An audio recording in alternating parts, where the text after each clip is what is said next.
মানুষের জীবনটা বড় অদ্ভুত। কখনো কখনো খুব সঠিক মানুষটিও ভুল সময়ে ভুল দরজায় কড়া নেড়ে ফেলে। সাকিব আল হাসানের বেলাতেও কি তেমনটাই ঘটেছে? ক্রিকেটাররা একটা পতাকাই বহন করে, সেটি দেশের জাতীয় পতাকা।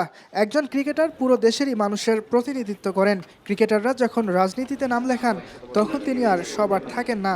তিনি ভাগ হয়ে যান। এক দল তাকে মাথায় তুলে নাচে, অন্য দল মুখ ফিরিয়ে নেয়। সাকিব ঠিক এই জায়গাতেই একটা মস্ত বড় ভুল করে ফেলেছেন। সাকিব আল হাসানও সেই ভুলটাই করেছেন বলে মনে করেন বাংলাদেশের সাবেক অধিনায়ক ও বর্তমান board director Khaled Masud pilot.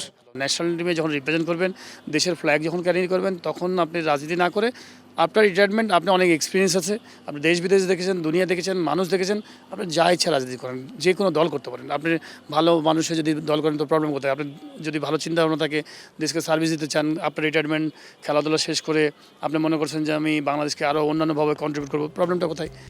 তবে ভুলের পাল্লা একদিকে থাকলেও সাকিবের অর্জনের পাল্লা যে আকাশচুম্বী।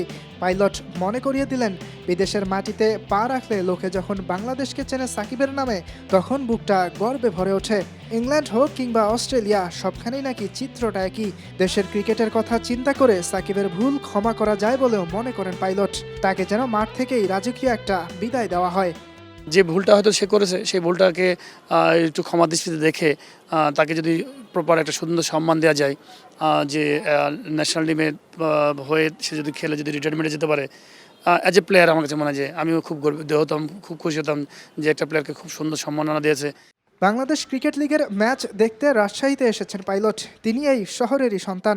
দীর্ঘদিন ধরে কাজ করে যাচ্ছেন রাজশাহীর ক্রিকেট উন্নয়নে।